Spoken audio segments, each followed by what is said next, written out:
Voilà, après avoir créé la première fenêtre avec le menu qui pour l'instant n'est pas fonctionnel mais qui est déjà livrable, après avoir créé un autre petit programme qui est de la matrice, alors l'inconvénient de ce programme c'est qu'il n'est pas commenté, donc là je pourrais rajouter que c'est l'affichage, et là je pourrais rajouter que c'est le remplissage aléatoire avec la fonction, les fonctions randint de la bibliothèque random.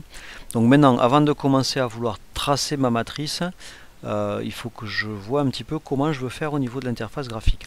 Donc moi, ce que j'ai pour l'instant manipulé, ce sont des boutons. Là, j'ai 2 boutons. Donc je me dis pourquoi pas continuer à manipuler des boutons, parce que je suis un petit peu flemmard sur les bords, et puis que en fait je me dis si je maîtrise les boutons, après on verra pour faire autre chose. L'idée avant de faire la matrice, c'est que je peux avoir des valeurs de 0 ou de 1.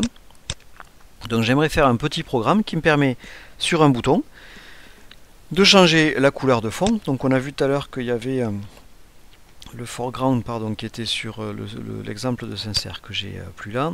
On avait le foreground qui était le texte, mais un peu plus loin on voit en fait qu'il y a le background color quelque part ici. J'ai des background color qui sont le background, c'est la couleur du fond. Donc je me dis qu'il doit y avoir effectivement sur un bouton, sur le widget de type bouton, un background. Donc ce que je voudrais faire, c'est pouvoir créer un bouton avec du fond blanc, y attacher une fonction qui, quand je clique dessus, si c'est blanc passe au rouge, si c'est rouge passe au blanc, en me disant que les cellules vivantes égales à 1 c'est rouge et que les mortes c'est du blanc par exemple. C'est un choix. Donc je vais faire un autre bout de programme avec une interface graphique. Donc là, il faut que j'importe déjà from tkinter import, on va y arriver, from tkinter import étoile. Donc j'importe tout ce qu'il faut. Je vais créer une fenêtre égale tk.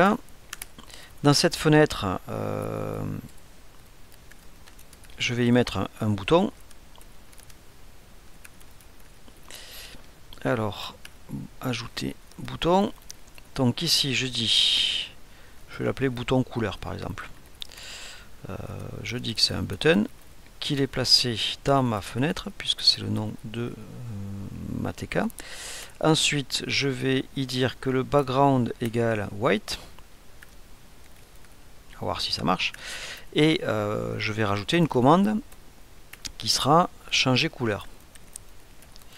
On verra après. Donc ça veut dire que là, cette fois-ci, contrairement à tout à l'heure, j'ai une commande sur mon bouton. Donc il va falloir que je vienne avant définir mes fonctions et procédures. Ce qu'on appellerait des méthodes en programmation orientée objet. Donc en fait, c'est ce qui sera rattaché au bouton. Donc en fait, ici, en Python, je vais appeler changer couleur. Changer couleur, il faut que je l'écrive pareil. Je définis ma fonction. Pour l'instant, je fais un print de rien. Je verrai plus tard ce que je fais dedans. Donc ici, maintenant que j'ai mon bouton, je vais le positionner. Alors je préfère personnellement utiliser le grid.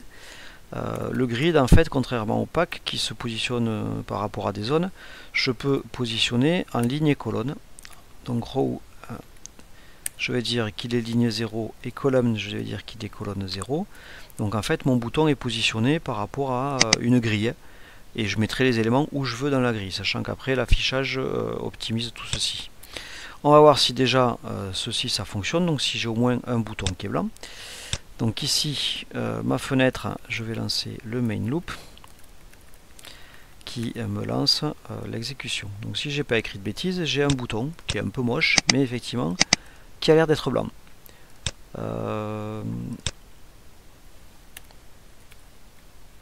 Je peux essayer de rajouter une largeur, on va voir ce que ça donne.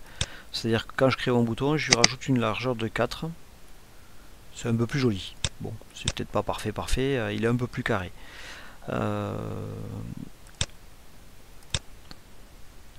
Maintenant, ce que j'aimerais, c'est compléter ce bouton changer pour aller regarder le background de mon bouton couleur et le modifier. Donc en fait, ici, je vais venir tester si le bouton couleur, cette variable-là, elle est globale à mon programme parce qu'elle est au plus bas niveau. Donc je devrais pouvoir la voir dans ma fonction.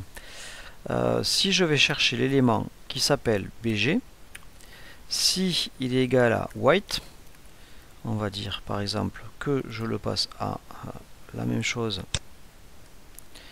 à red. et on va voir si ça marche, et else, je le passe à white. Donc c'est à dire que si mon bouton était blanc, je le passe à rouge, sinon, ça veut dire qu'il était rouge, je le passe à white. Si j'essaie d'exécuter ceci, j'ai une erreur parce que j'ai sûrement oublié des guillemets. Voilà. Donc ici, quand vous avez des erreurs, je vous invite à réinitialiser Piezo parce qu'en fait vous avez une interface graphique qui est en attente. Puis moi je revide la console. J'exécute, j'ai ma fenêtre. Et on dirait bien que quand je clique sur mon bouton, s'il était blanc, il passe à rouge. S'il était rouge, il passe à blanc. Donc je sais faire un bouton maintenant qui prend une couleur en fonction de l'étape précédent. Voilà pour ceci. L'étape suivante, ce sera d'essayer de voir maintenant avec la matrice que j'avais faite ici, avec des 0 et des 1, de créer une matrice de boutons. Alors, on ne changera pas forcément de couleur, mais l'idée c'est de voir que l'information background est la couleur du bouton. Donc là, on va essayer d'afficher cette matrice graphiquement dans une fenêtre.